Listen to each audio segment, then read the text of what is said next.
Oke, halo semuanya, selamat datang lagi di channel ini. Dan pada kesempatan kali ini, saya akan membahas alur film yang berjudul Homefront. Film ini menceritakan tentang seorang mantan agen DIY dan putrinya yang diteror oleh geng narkoba. Sebelum kalian nonton video ini, jangan lupa kalian subscribe channel ini ya, biar kalian enggak ketinggalan video-video menarik kami lainnya. Cerita diawali dengan aksi penggerebekan di sebuah bar, di mana bar tersebut merupakan tempat produksi banyak narkoba dan pengelolanya adalah geng motor berbahaya yang dikenal dengan nama Outcash. Geng ini dipimpin oleh seorang pria bernama Denny Turi dan juga putranya yang bernama Jojo Turi ikut mendampinginya. Di sana juga ada rekan mereka dan sekaligus orang kepercayaannya Denny yang bernama MC Delton. Faktanya, yang sebenarnya Delton adalah seorang agen khusus yang sedang menyamar dan identitas aslinya bernama Pill Broker. Ketika saat tiba, semua polisi yang ada di luar langsung melancarkan aksinya dengan mengepung tempat tersebut dan terjadilah baku tembak. Kemudian Denny dan Jojo berhasil kabur dengan mengendarai mobil. Lalu broker yang penyamarannya sudah terbongkar langsung mengejar mereka. Setelah broker menghentikan mobil yang dikendarai Denny, broker pun langsung mengamankan Denny. Sementara Jojo yang menunjukkan tanda-tanda perlawanan langsung ditembak mati oleh para polisi. Melihat putranya mati seperti itu, Denny menjadi sangat murka dan bersumpah akan membalas semua perbuatan broker suatu saat nanti. Setelah itu, broker merasa begitu kesal dengan apa yang sudah menimpa Jojo, karena selama penyamaran broker sudah menganggap Jojo sebagai temannya sendiri. Oleh karena itu, dia memutuskan untuk mengundurkan diri dari pekerjaan tersebut. Singkat cerita, 2 tahun telah berlalu. Di suatu sekolah, kita diperlihatkan dengan seorang anak perempuan yang bernama Maddie, dan dia adalah anak satu-satunya dari broker. Lalu muncul anak laki-laki besar bernama Teddy Clum yang langsung mengganggunya. Setelah diperingatkan oleh Maddie 2 kali, tanpa diduga Maddie langsung memukulnya hingga Teddy tersungkur. Di sisi lain, broker sedang memperbaiki tangga di rumahnya bersama dengan temannya yang bernama Tido. Singkat ceritanya, broker baru-baru ini pindah ke kota kecil yang bernama Reville karena di sini suasananya begitu damai. Tidak lama kemudian, pihak sekolah menghubunginya dan memberitahu telah terjadi sesuatu masalah dengan putrinya. Sesampainya di sana, dia bertemu dengan orang tuanya Teddy. Mereka berdua bernama Casey Bodine dan Jimmy Clum. Di sini mereka sempat adu mulut dengan broker. Terlihat Casey tampak sangat murka karena tak terima anaknya sudah dipukuli oleh Maddie. Kemudian broker menemui Maddie yang sedang berada di ruangan kelas. Di situ ada seorang wanita yang bernama Susan sedang menemui Maddie. Karena wanita ini merupakan ahli psikolog di sekolah tersebut dan dia menceritakan semuanya kepada broker. Akan tetapi broker tidak memarahi Maddie.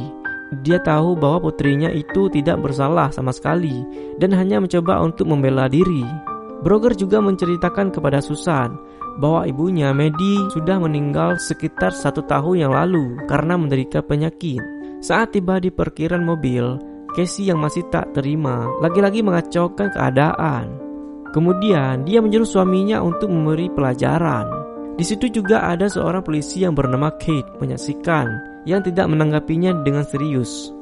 Akan tetapi tindakan broker cukup berlebihan sehingga memancing perhatian guru-guru yang ada di sana. Casey memiliki emosi yang labil dan tidak terkontrol sampai suaminya sendiri tidak berani menghadapinya. Sebelumnya, Casey pernah berulah di sekolah tersebut dengan mengancam kepala sekolah. Itulah kenapa ada seorang polisi yang datang untuk menenangkannya. Di lain tempat, ketika ada sekelompok remaja yang sedang pesta narkoba, lalu mereka didatangi oleh seorang pria dengan membawa pemukul bola bisbol. Pria tersebut bernama Gator Bodine. Dia adalah seorang bandar narkoba di daerah tersebut dan juga sekaligus saudara dari Casey Bodine. Tanpa disangka, Gator langsung memukuli kaki salah satu dari mereka hingga menjadi kesakitan di buatnya. Di situ Gator terlihat sangat marah ketika ada sekelompok pemuda memakai narkoba dan mengeprek minuman keras di daerah kosaannya. Sepulangnya dari sana, Gator menemui Casey yang sudah menunggunya. Casey sengaja datang untuk bertemu dengan maksud meminta Gator agar mau mengancam dan menakut-nakuti broker supaya bisa memberinya pelajaran. Selain itu, juga dia meminta sebuah obat untuk mengatasi sakit ke perutnya. Sepertinya, obat tersebut adalah narkoba, hasil racikannya sendiri. Dan Casey sudah kecanduan mengonsumsi obat terlarang tersebut. Oleh karena itu, kenapa emosinya menjadi sangat labil.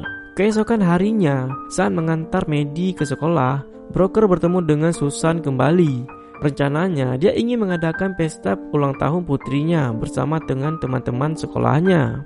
Untuk itu, dia meminta bantuan Susan untuk menangani hal tersebut. Susan juga memberitahu kepada Broker bersangkutan dengan kejadian kemarin. Susan mengatakan kalau orang-orang di sekitar sini suka membicarakan hal-hal yang tidak penting, termasuk kejadian kemarin yang menyebar dengan cepat. Jadi sebaiknya Broker harus segera menyelesaikan masalah ini. Setelah itu, Broker mendatangi Jenny Clam ke tempat kerjanya. Broker mendatanginya dengan maksud untuk meminta maaf atas perihal kejadian kemarin. Walaupun Clam sudah dibantingnya dengan cukup keras, tetapi di hati kecilnya yang masih bersedia untuk memaafkannya. Setelah itu, Broker bergegas pergi dan dia berhenti di tempat pengisian bahan bakar untuk mengisi bensin pada mobilnya. Kemudian datang dua orang pria yang merupakan anak buahnya Gator.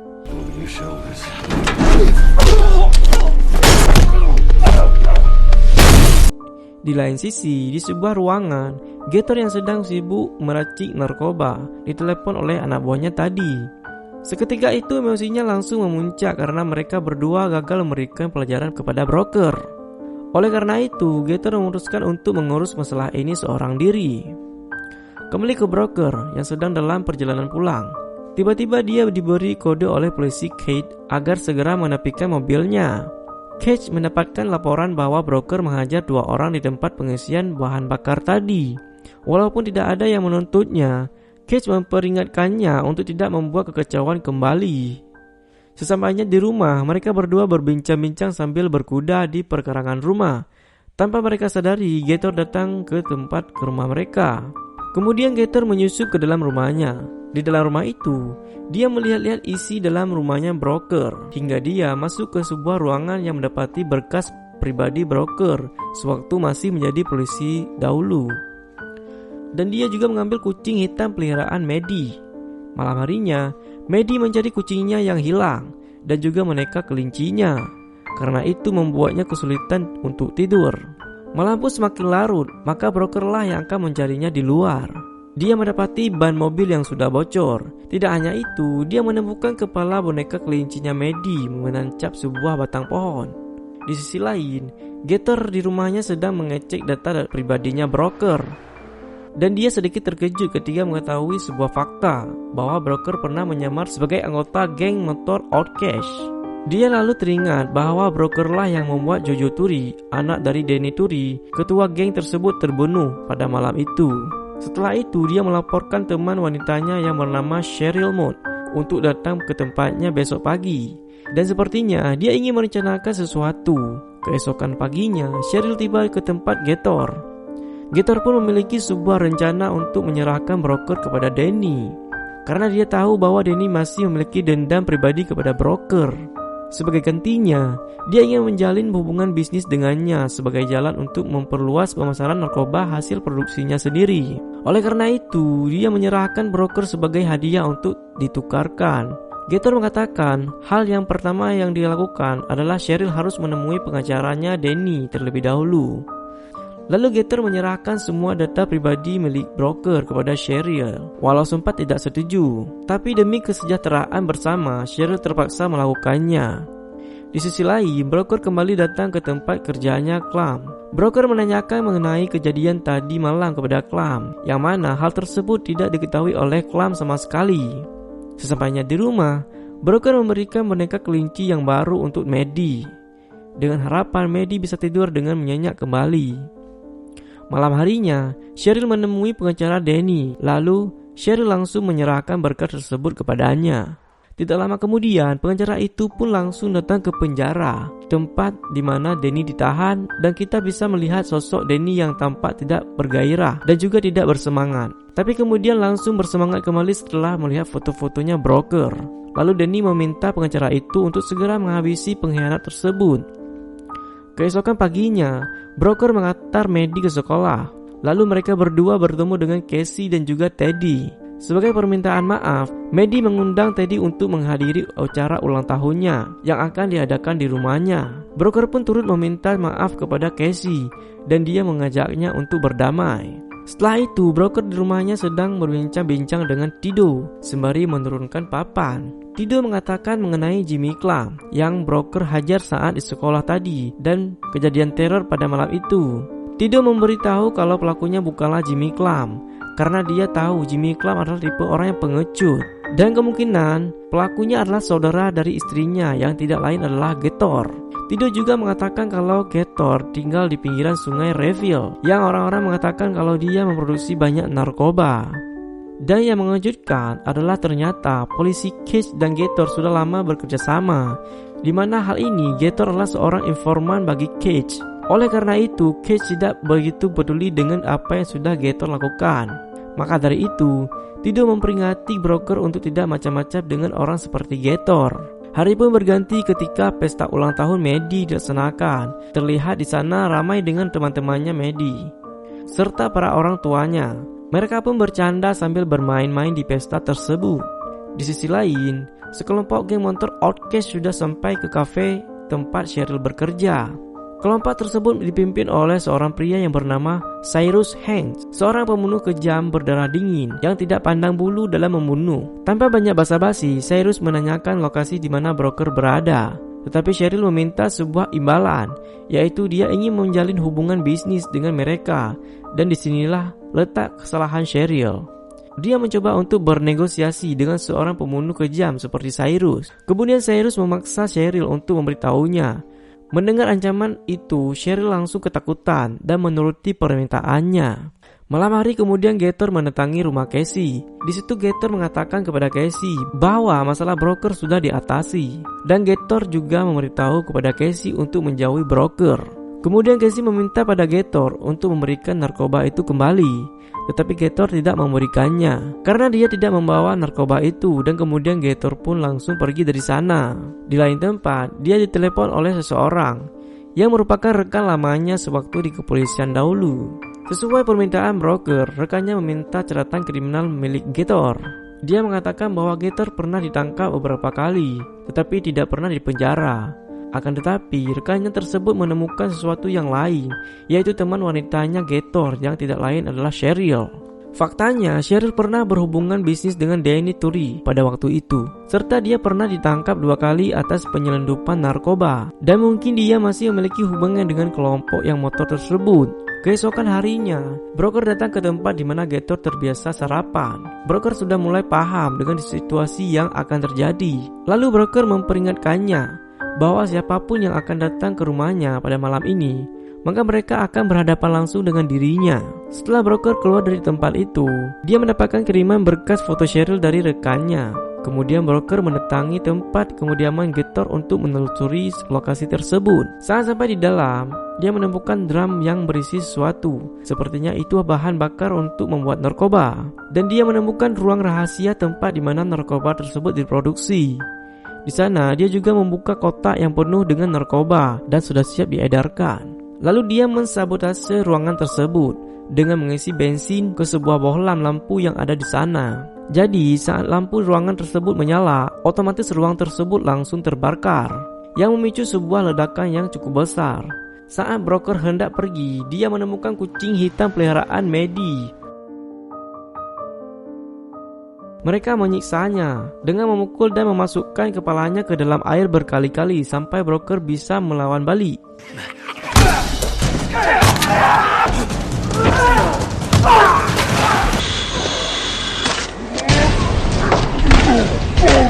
Di sisi lain, kelompok Cyrus serta anak buahnya sudah sampai di tempat Gator. Dan Gator pun cukup terkejut karena Cyrus membawa orang-orang yang cukup banyak hanya untuk mengurus broker seorang diri.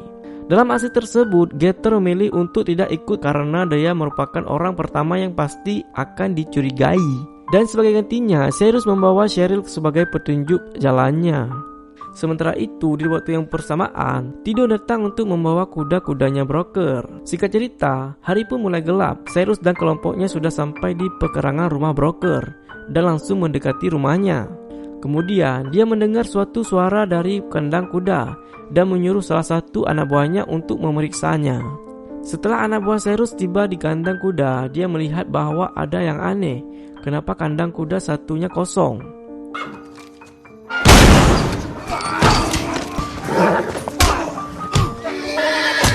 Setelah itu, Tido membunyikan klakson sebagai tanda isyarat untuk memberitahu broker. Dan dengan cepat, mereka langsung berpencar untuk mengepung tempat tersebut. Sementara broker mengamankan Maddie di lantai bawah dan menyuruhnya untuk menelepon polisi. Setelah itu, dia mengeluarkan senjata andalannya. Saat pintunya terbuka paksa, dia langsung menghabisi mereka semua satu persatu. Pada saat baku tembak, broker melihat Maddie berlari keluar. Dia pun panik dan harus mengejarnya. Cheryl yang berada di perahu kemudian menghubungi Gator untuk memberitahunya bahwa keadaan di sini sudah mulai kacau. Saat anak buah Cyrus hendak ingin menembak Maddie, dengan cepat broker menembak pria itu tepat di kepalanya. Namun di saat yang bersamaan, Cyrus datang dan mengajaknya untuk berduel. Lalu mereka pun berkelahi hingga salah satu dari mereka tewas. Maddie yang berlari menuju ke perahu melihat Cheryl memanggilnya, dan kemudian dia membawanya pergi dari sana. Broker yang baru saja tiba langsung mengejarnya, tapi sayangnya Cheryl sudah melaju dengan sangat cepat. Kemudian broker kembali lagi ke rumahnya. Di sana polisi baru saja berdatangan. Di situ terlihat Tedo ternyata masih hidup dan mendapatkan luka yang cukup serius. Tidak lama kemudian, Maddie menghubunginya melalui radio dari mobil polisi. Lalu Maddie sempat menyebutkan ciri-ciri wanita yang menculiknya. Di saat yang sama, panggilan radionya harus terputus. Lalu Maddie menghubunginya kembali melalui ponsel dan mengatakan kalau dia berhenti di suatu tempat yang memiliki kipas besar di dalamnya. Broker pun mengingatnya kalau tempat tersebut adalah tempat Gator. Kemudian, broker langsung menuju ke tempat itu.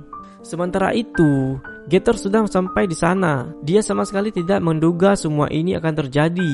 Ditambah lagi, Cheryl melakukan suatu tindakan yang bodoh. Tanpa diduga, Casey dan Jimmy juga datang ke tempatnya, dan dia menyuruh Cheryl untuk menyembunyikan Maddie. Namun, saat Gator sedang berbicara dengan Casey, Maddie pun berteriak. Lalu Casey langsung menyalakan semua lampu yang ada di sana.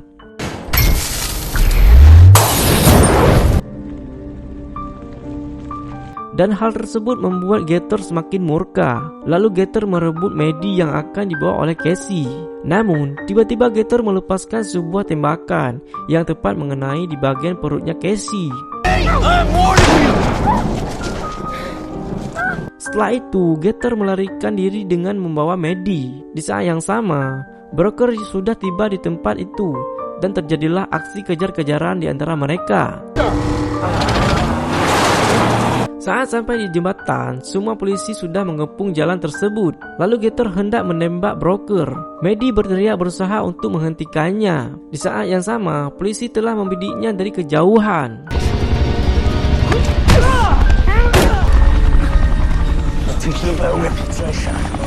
Lalu broker mendongkang pistol ke kepala Gator dan akan menembaknya. Tetapi broker menyadari kalau di situ ada putrinya. Maka dari itu, dia mengurungkan niatnya untuk menembak Gator dan membiarkannya tetap hidup. Setelah itu, Cheryl telah diamankan oleh polisi. Sedangkan Casey, untungnya masih bisa diselamatkan berkat pertolongan medis. Setelah semua kejadian menegangkan ini, mereka bergegas untuk pulang. Dan akhir cerita, beberapa waktu setelah kejadian itu, Danny Turi terlihat sedang menemui seseorang. Seseorang itu adalah broker. Dan tujuan broker datang menemui Danny di penjara hanya ingin menyapanya. Dan film pun tamat. Terima kasih sudah menonton video ini. Jangan lupa kalian like dan subscribe. Dan tunggu video baru kami lainnya. Bye bye.